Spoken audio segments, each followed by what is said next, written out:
The United States currently have power of life and death over Europe. It's really banana republic level problems that Europe is now facing. There's a lot of bad advice going to Donald Trump right now. And I think he's trying to do too much and trying to seem as though he's on top of everything. And the result is there are a lot of really questionable things he's talking about at a point. There are entrenched interests in the United States. They have enjoyed the privileges of this free trade system for decades now. This is what has made them wealthy. This is what has made them politically powerful. And they probably want Trump dead for this. And then Trump, for the survival of himself and the United States, is out to destroy the European Union. Well, I think he's having a hard competition to destroy it with the people who are running the European Union. That's right. Bent on destroying it also. That's right. Who's going to destroy the European Union first, Trump or the European Union? Where's Europe going to get these weapons? Rheinmetall, whose stock has quadrupled, I think, in the last months, can't produce the volume that's necessary. They're going to borrow money to buy the weapons from the United States.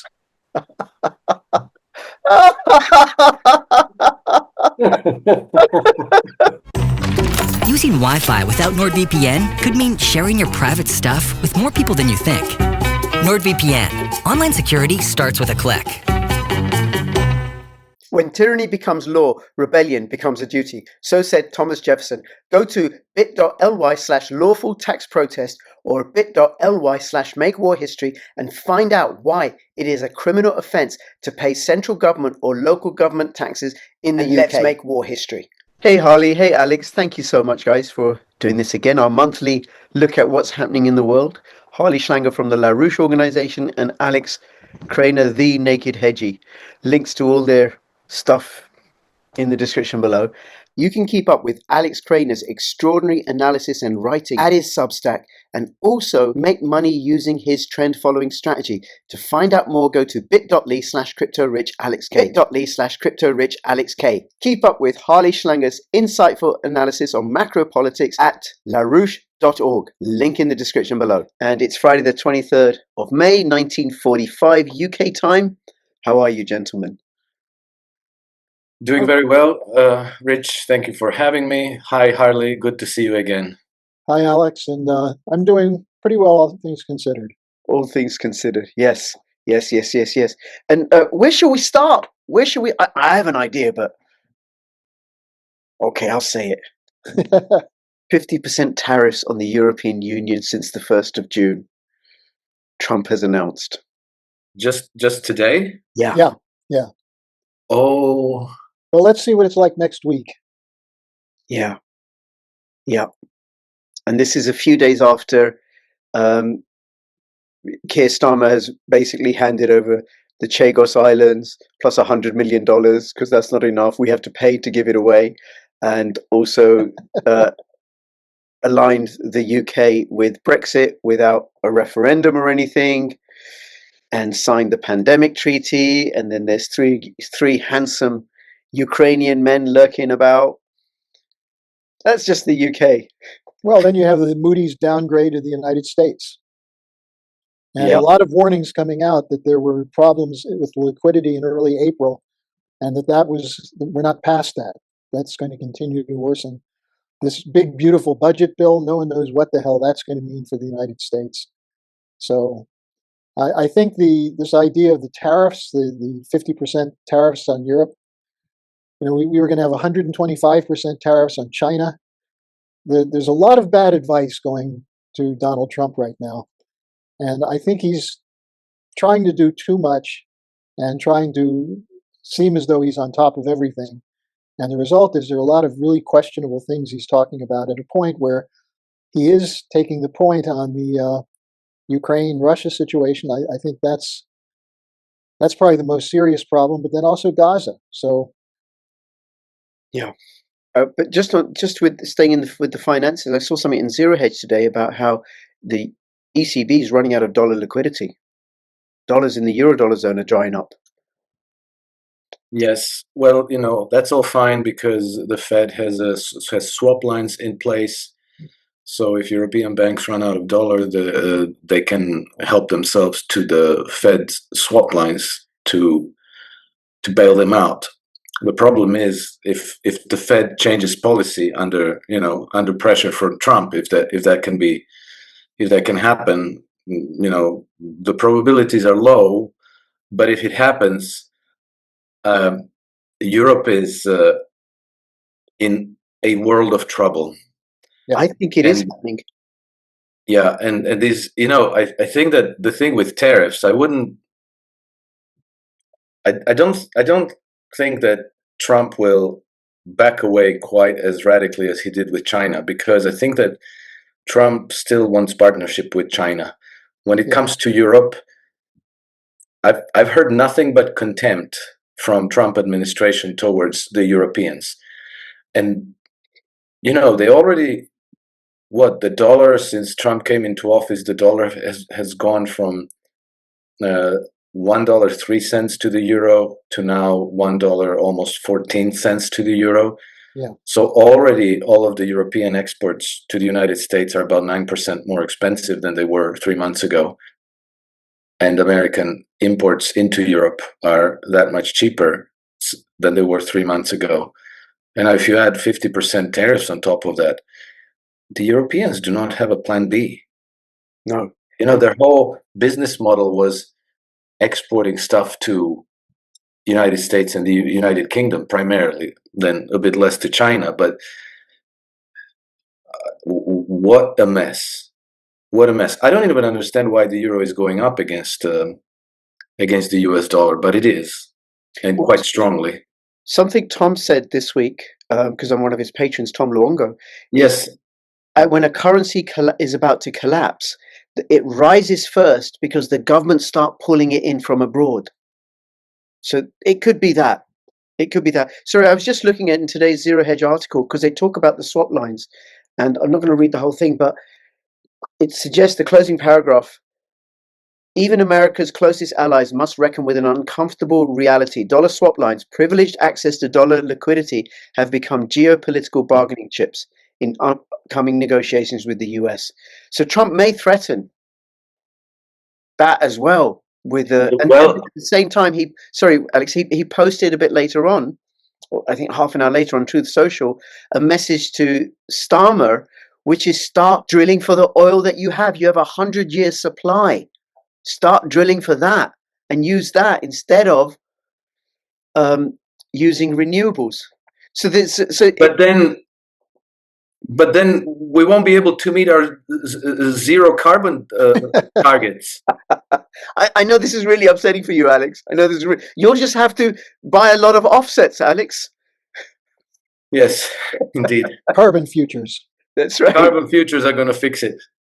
Yes. But I think the problem is that the Europeans are between a rock and a hard place, because if they intend to do this rearmament, they're going to have to cut budgets like crazy.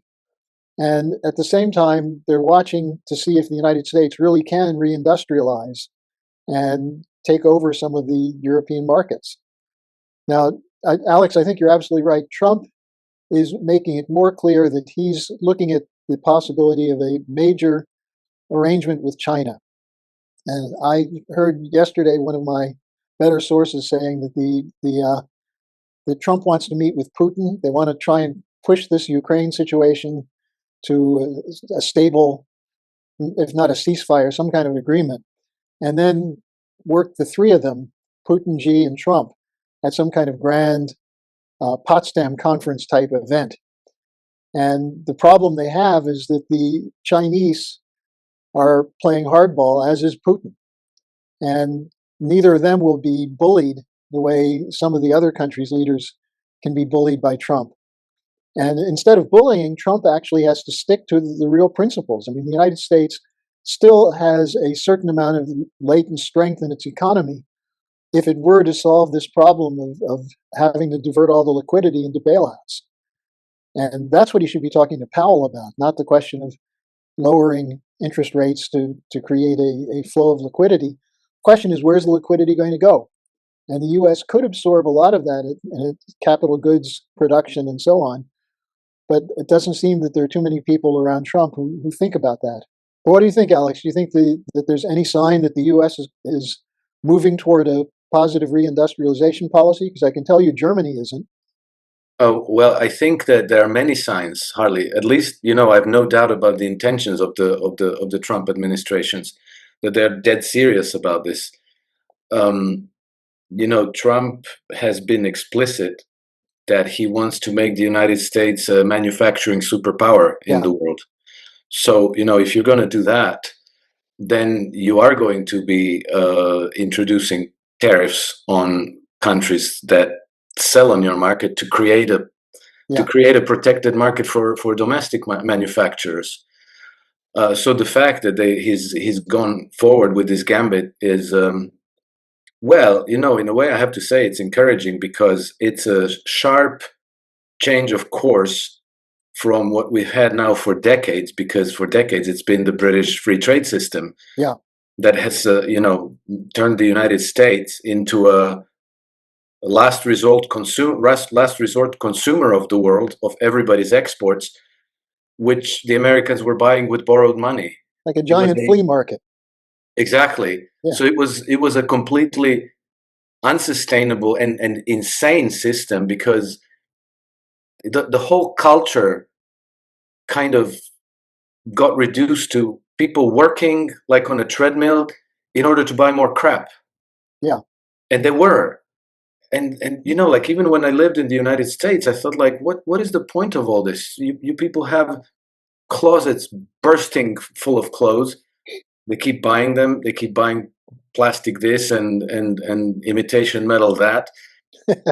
And it was nonstop. It was young people, when they go out, they go hang out at the mall. I mean, I think it's really impacted the American culture at a very fundamental level. So, to turn away from this system, well, there's two ways. Either you go the way of British free trade, or you go the way of the American system of political economy. So everything that I've seen so far from the Trump administration strongly suggests that they're going with the American system of political economy, and that's such a radical change that I think it's hard to overestimate the impact that it's going to have on the United States long term. I think that to pull it off, he needs to have constructive cooperation with the Chinese and with the Russians, particularly. Then also, India and Japan and Iran and so forth. But if you're going to be a global manufacturing superpower, and if you're going to sincerely embrace the process of multipolar integrations, as Trump and his people in his administration suggested that they intend, then you're going to have to make nice with the Russians and with the Chinese primarily. And so I think all of these things are happening, but at the same time, it's very clear that there are entrenched interests in the United States that That's the have problem. enjoyed the privileges of this free trade system for decades now. This is what has made them wealthy. This is what has made them politically powerful, and they probably want Trump dead for this. Now, that's absolutely true, and I think the point you're making, what we've been saying for a long time, is that the future for the United States is to work in parallel with the BRICS, with the Shanghai Cooperation Organization, the Organization of Islamic Countries, the Global South as a whole. I mean, Africa is going to be a huge market because of the population there. And African leaders are looking beyond a simple break with colonial policy to actually developing full set industrial and agricultural systems. And the best best model for that is the American system, which includes tariffs.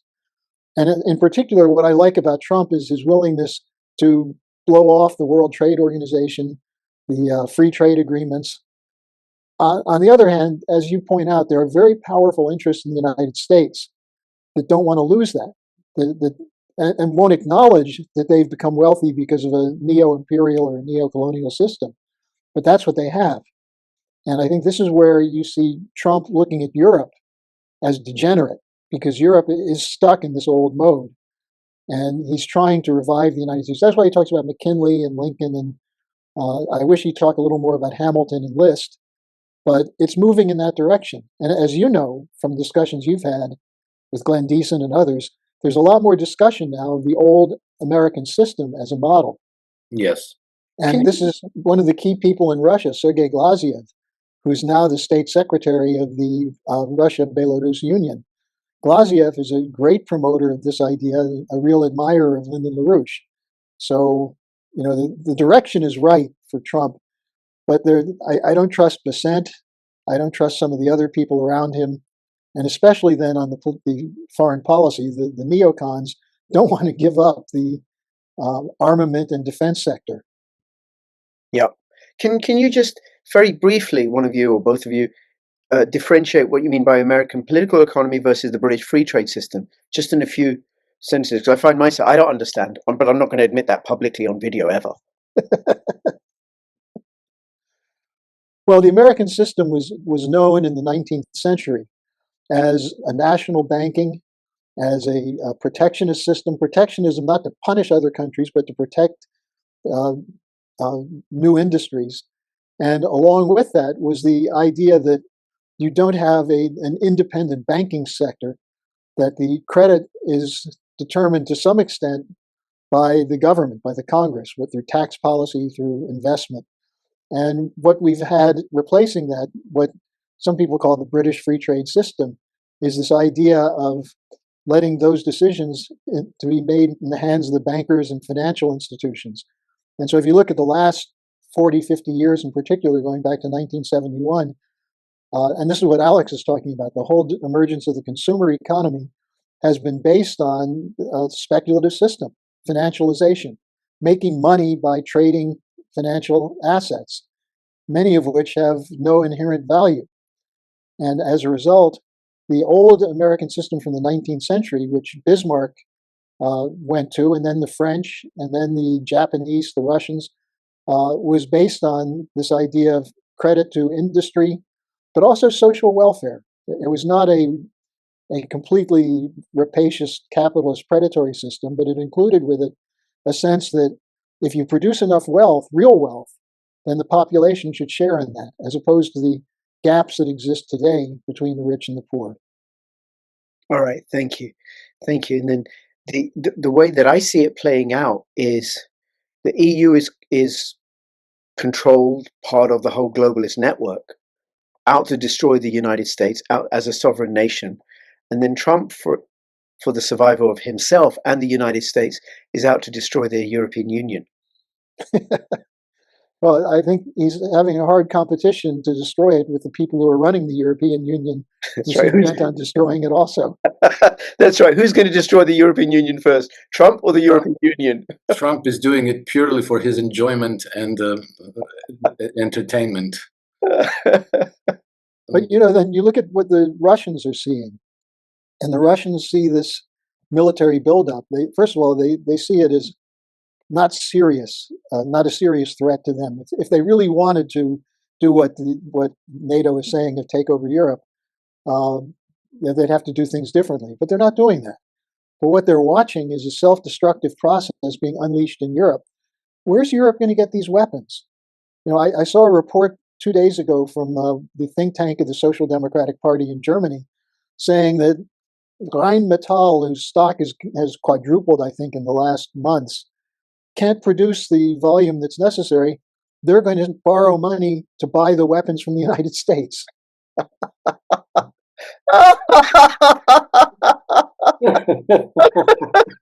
And the model for that may be Trump's trip to the Middle East, where he was making these deals, these military procurement deals, buying jets, fronting for Boeing, and so on. Okay, so this is the way I see it, right? Europe doesn't have access to cheap energy to be able to make the armaments itself. It doesn't have any collateral, Alex, resources that can be levered up to financialize the economy and keep the debt going. So how can it pay for anything? It doesn't have the raw materials.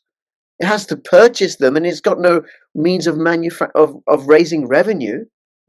Look, Rich, I understand this, but our strength is in our unity inclusivity and diversity. And that's much more powerful than, steel and all of those things. And then also, cheap energy. When enough of those wind turbines come up, it's going to be firing up all these furnaces, and we're going to be fine. Putin, I guarantee you, he's very scared of Europeans. Yeah, because the Russian economy is falling apart. It's been that way for 3 years now. It's falling apart. Okay. Now, in all seriousness, I saw something this week that the Germans are looking at reviving their nuclear power. Well, there's a small group in the Industrial Association that never gave up on nuclear power, but they never stood up against Merkel, and they never stood up against the Greens. And the Greens have very much discredited themselves to the common people in Germany, even though they still talk about carbon dioxide and global warming. And by the way, we're having an extremely cold May here in Germany. We're waiting for global warming to hit. Wow. But the obvious point here is that the exit from nuclear was a huge mistake. But more importantly, you can't just go back to the old nuclear. And the German industry is not funding enough research and development. The Russians and the Chinese are developing new kinds of modular reactors, fission reactors, pebble bed reactors, and similar such things. But there's also a big push for fusion. And Europe has a fusion program, but it's still far behind what we see in Russia and China. So the idea of the carbon offset and all these things has been toxic for any kind of future economic development. And I don't see a change in that. The Industrial Association has put out the same report for the last 5 years, demanding a discussion of reviving nuclear, and it just hasn't happened yet. Thank you, Harley. So then what's Europe going to do? How's Europe going to respond to these tariffs? And to Trump in general? Or even reviving their economy and dealing with Russia and rearming themselves? How are they going to do that? I honestly have no idea, Rich. The United States currently have practically power of life and death over Europe, because it's not only the tariffs, it's also these swap lines that the Fed has for bailing out European banks, which I think that about 17% of European bank finances depends on US dollar loans. Particularly for trade financing, which is, if you want to be buying oil and gas and other things on world market, you need to have access to dollars. These transactions are all financed in US dollars. If you don't have access to dollars, well, you're not going to be buying a lot of that stuff. So it's really banana republic level problems that Europe is now facing, and they're not in Trump's hands exactly. They're in the Fed's hands. But the Fed could be pressured. The Fed could succumb to political pressures from the presidency, and I wouldn't exclude that there isn't some level of coordination there.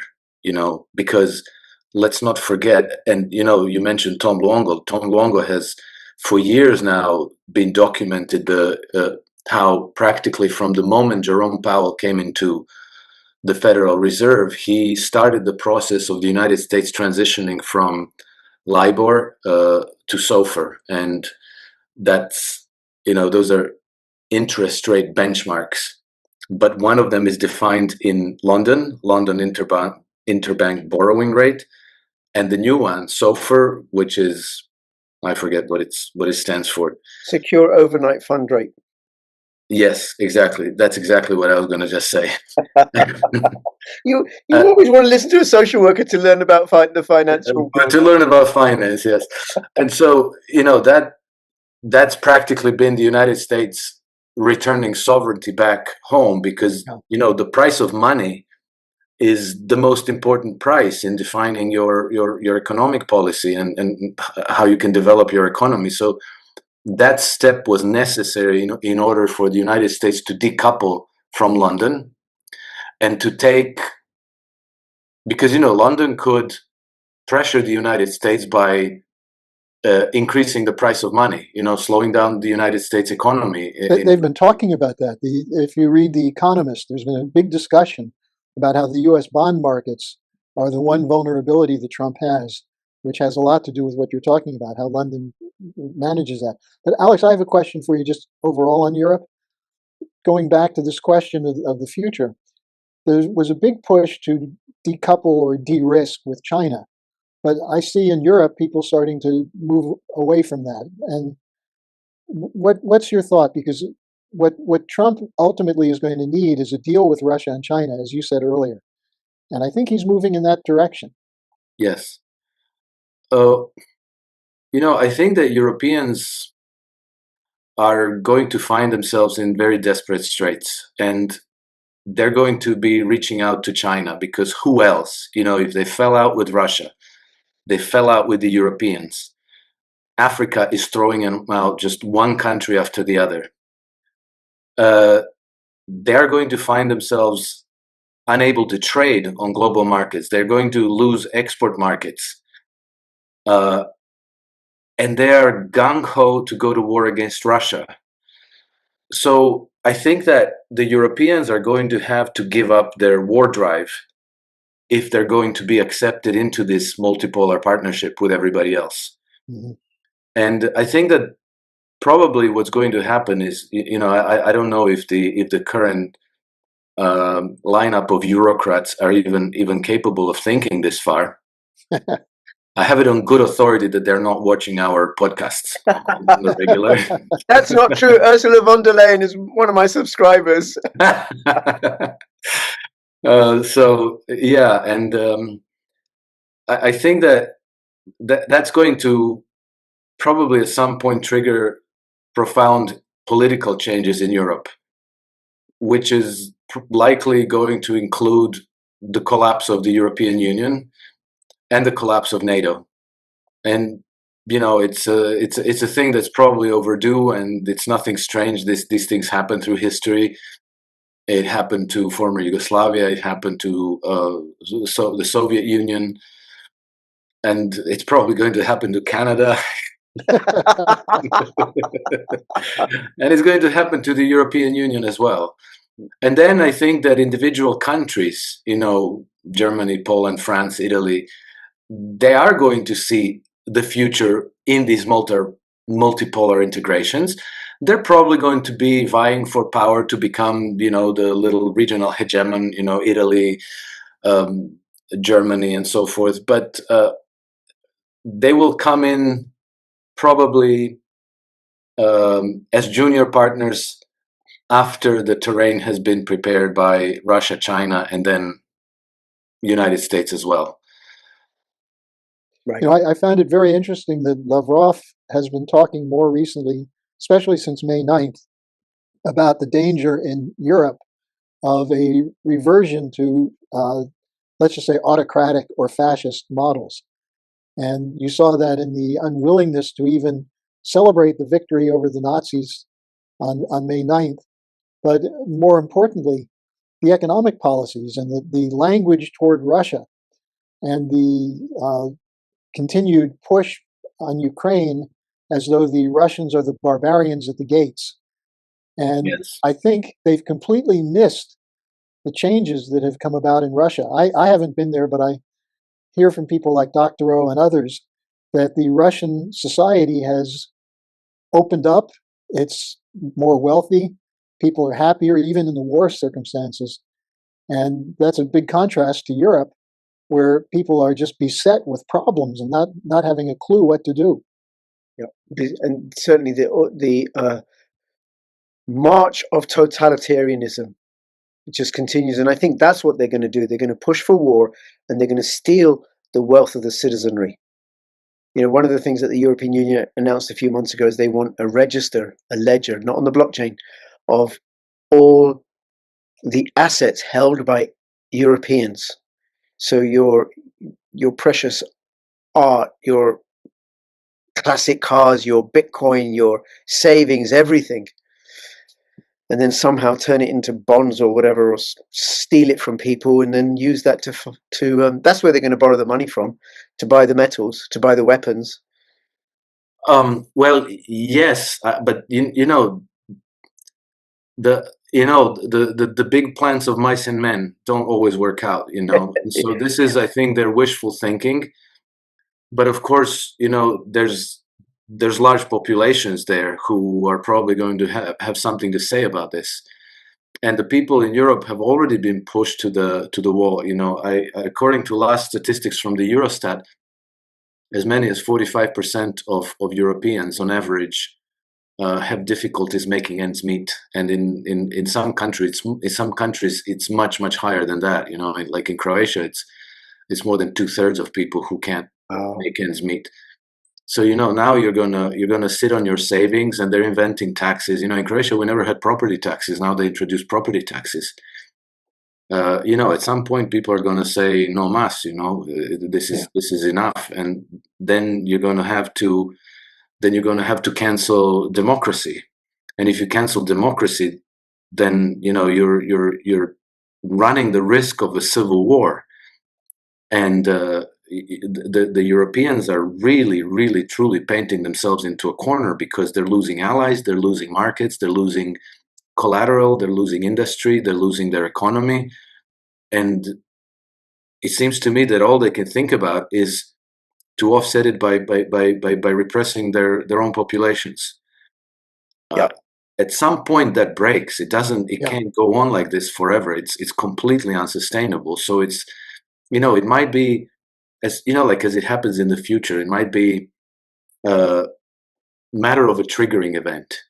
Maybe some explosion somewhere, or some fire, or somebody kills somebody, or somebody pushes an old lady out under a bus, and then people just explode, and it takes off from there. And then you have a situation like the storming of Bastille, or overthrow of the Ceausescu's in Romania, or Italians hanging Mussolini. Something moving in that direction, though. If you look at what's happened in the last days, is these acts of terrorism. That's the sign that I'm not saying all of these were false flags, but the fact that you have the murder of a top Ukrainian opposition figure in Spain, the murder of in Washington, D.C., you have these events. There's an assassination bureau which actually operates on behalf of this European oligarchy to create the terms under which they can do a fascist crackdown. And we've already seen that in terms of speech. The passage of laws that if you criticize Israel, you can go to jail. That's defined now as anti-Semitism. If that's the case, probably about 1/3 of the people in Israel now are anti-Semitic because they're now attacking Netanyahu and the Israeli policy. I think the Gaza situation may be something that triggers a break. And what it would take would be Trump to say no more weapons to Israel. If he were to take that step, which would be dramatic because of the support he's gotten from the Zionist lobby in the United States, but if he did that, it would send a signal that we're not going to put up with this anymore. And the Europeans are trying to keep Zelensky going with weapons, but now the Europeans are talking of cutting off weapons to Israel. What if Trump said no more to Netanyahu? And you revive this idea that nations cannot repress their own population or oppress native citizens like the Palestinians.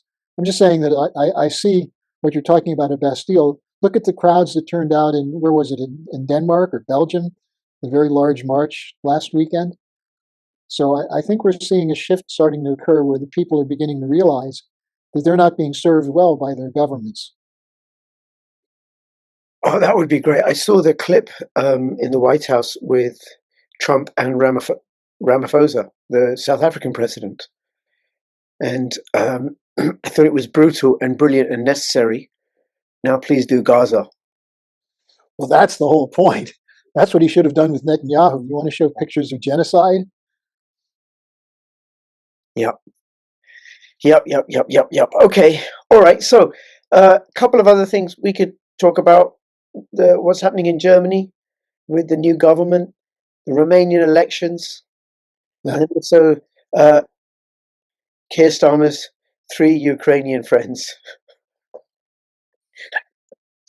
Do you know? Have you been following that, either of you? Harley? I'm aware of the story. I haven't followed it much, but I'm aware of the yeah. Okay, so it's not been covered by the mainstream media. No questions have been asked in Parliament. The Labour Party aren't saying anything. It's all quiet, and there may be a denotice or an injunction on the mainstream media to stop them talking about it. But a denotice, if an outlet has a denotice that forbids them on talking on a particular subject, they can't even say that they have a denotice. Oh, it could just be that the story is not particularly newsworthy. So That's a fair point, Alex. That's actually a fair point. Two rather handsome, young Ukrainian male models and a third accomplice for whom we only have a line drawing.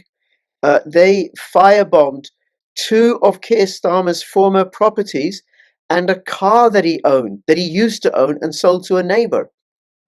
Come on, what's the big fuss? It happens all the time. Happens all the time, right? Prime ministers, their former properties get firebombed by Ukrainian male models. It happens all the time. So this was just one of those coincidences, and because it's so commonplace, no one is talking about it. And sounds like a Monty Python skit. Yeah. But I find it amazing because a couple of days, or maybe 2-3 weeks ago, the story broke in the social media about Keir Starmer. He got caught on CCTV in how do they say it, in a compromising position with his political patron, Lord Ali. That's right. Who is a known gay homosexual, right? Overtly, right? And that story just didn't make any kind of a splash at all. It just got no traction whatsoever. It's really mysterious how they managed to control the media. Yeah, and Lord Ali is not a Ukrainian male model, a young Ukrainian male model, right? So, and then about sometime last year, Keir Starmer very publicly said and announced that he was having an HIV test. Now, why? Okay, have an HIV test, but why do it publicly? What's the big deal? I think there was a whole thing with this HIV testing that they tried on the back of the COVID pandemic. Do you remember when they were all talking about, everybody should go get an HIV test? And then, among other people, Prince Harry went out in public to say that he had an HIV test. So there's something to it. I don't know exactly what it is, but it seems to me that a lot of these quote unquote long COVID symptoms are similar to what you have when you supposedly have AIDS. But I don't even know what I think about that, because I used to think once upon a time that they were telling us the truth about this. And then a couple of years ago, and this was well before the pandemic, I randomly stumbled upon this documentary on YouTube about this group of Spanish people who were diagnosed with AIDS in the 1980s, right? And they remained in contact. And what they had in common is that they decided not to medicate at all. They were just like, okay, I have AIDS, life goes on. And at some point, they kept in touch. And at some point, they realized they were the only ones who were still alive. All of their other friends and acquaintances who were diagnosed with AIDS and who were still medicating themselves, who did medicate themselves, they all died. And so I don't know what that's all about. Okay. But maybe if you ran, like the COVID pandemic ran out of runway, then you start beating the drum on the AIDS pandemic, and then you get people maybe to get themselves tested, and those PCR tests, they're so reliable, you just know for sure.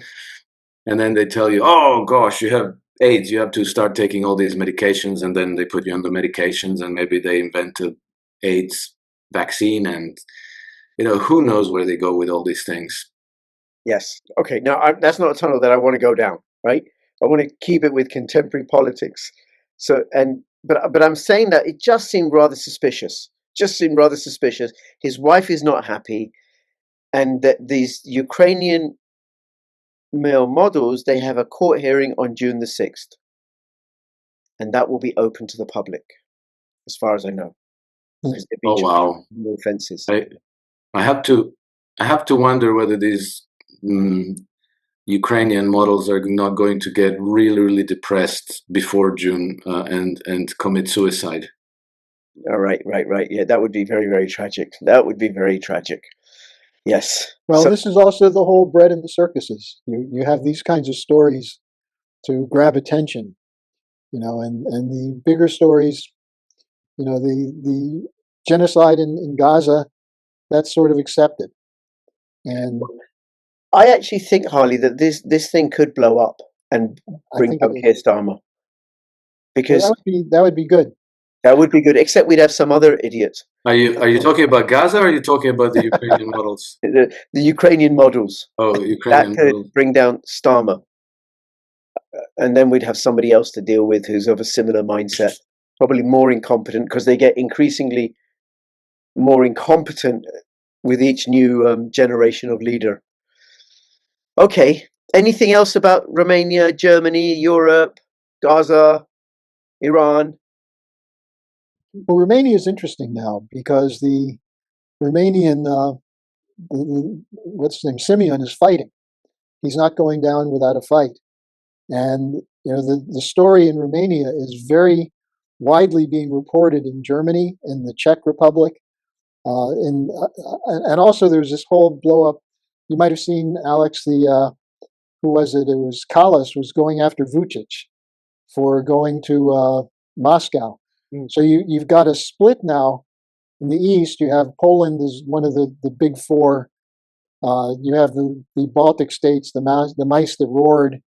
But then you've got the southern, southeastern Europe, I guess it is, moving away from the EU. It goes back to what Alex was saying earlier about a breakup of the EU. And I think the Romania thing fits in that largely because of Romania's position in NATO. And if there's opposition that grows to NATO, so I have a couple of contacts who told me that the people in Romania, one of the things that was being discussed in the election is, would Russia target Romania because of the NATO base? And people were very afraid of that. And that's one of the reasons Georgescu and then Simeon did well in the initial race. So I think this question of the ability of the EU and NATO to hold on is really going to be an interesting thing to watch. Yeah, and I can definitely see the European Union fracturing and breaking. It just can't happen quick enough. Okay. Anything else, gentlemen? Well, I think that all of these things that we're talking about might seem so remote and so unthinkable today. But I do remember that growing up in former Yugoslavia, it seemed like, oh, these people are never going to give up on their power. There's nothing will. It seemed impossible that they would ever be dislodged. And so people were a little bit passive, let's say, and defeatist and so on. And then the same thing happened again in, let's say, in the late 1990s with the nationalist presidency of Franjo Tudjman. These people seem to be so deeply and so securely entrenched in their power that it was widely perceived as immutable. Like you will never get rid of these people. People just could not see how this could possibly change. And I remember having many discussions with friends and acquaintances in Croatia. And I said, it's I don't know how they get out of power. I don't know how they fall from grace. But history, if you read history, this happens and happens and happens all over again. And it's usually some unpredictable triggering event that sets the wheels in motion. And so exactly in the way that, to think now that European Union might collapse, that all of these bureaucrats might lose their base, and that the actual democracy might come back to life and change the course of development and maybe reverse this march to war. It may seem like it's an impossible dream, but it could happen. I don't know at what point and how, but it probably will happen. It will happen. Too many contradictions, not enough money. Well, and if you think about what happened in 1989 in Germany, it started with 10 people meeting at a church every Monday night in Dresden and Leipzig. And all of a sudden, it took off. And Honecker at that time was saying, we have 1,000-year Reich. The DDR is going to last forever. And 3 months later, he was dying in a hospital in Chile. So these changes do happen, and they seemingly come out of nowhere. But what we're discussing are actually fractures that are causing the establishment to turn against itself. Because one of the things that happens, as you know, Alex, when people are tied up, have all their fortunes tied up in financialized assets, and they suddenly realize they don't control it. And one day they wake up and their huge account is has moths flying out of it. I think these are the kinds of times we live in, and the one hope we have has been that the leadership in Russia and China in particular are sticking to what they've been trying to do, which is to build their national economy and bring other nations in as partners. And that's a healthy process. And that's why it's being targeted so heavily from London and Wall Street. Yeah. Fabulous, guys. Harley, Alex, do you guys want to say where people can find you and your work? Go ahead. Go ahead, Harley. You can find my work at the LaRoucheOrganization.com. I do a daily 10 to 12 minute update. It's usually posted in the morning in European time, so you can catch what I put together overnight and what my team has brought in front of me. So that's LaRoucheOrganization.com. Fabulous. Thank you, Harley. Alex? Well, I write on Substack. I have 2 publications. One of them is a personal one called Alex Krainer Substack. The other one is for traders and investors called iSystem Trend Following, where I publish daily, and the texts are free of charge. The trading signals are behind the paywall. And then I'm also active on X. My handle is @NakedHedgie. Yes. And you're all over the internet now, Alex. Yes. I know. It's something's happened. I'm not quite sure what, but I think it was, back in December, I gave a few interviews about Syria. And I think that my analysis was a little bit different from the conventional, from, let's say, the mainstream. But it seemingly resonated, and then since then, it's been busy. Let's put it that way. Well, that's great to see. Yeah, thank you. It is great to see, and Alice is going to be on with me at 5 o'clock British summertime, Wednesday the 14th. Is it when? 20? When is it? Don't ask me. It's in my calendar, but I can't think. I can't think time. I really. We're doing an X space with.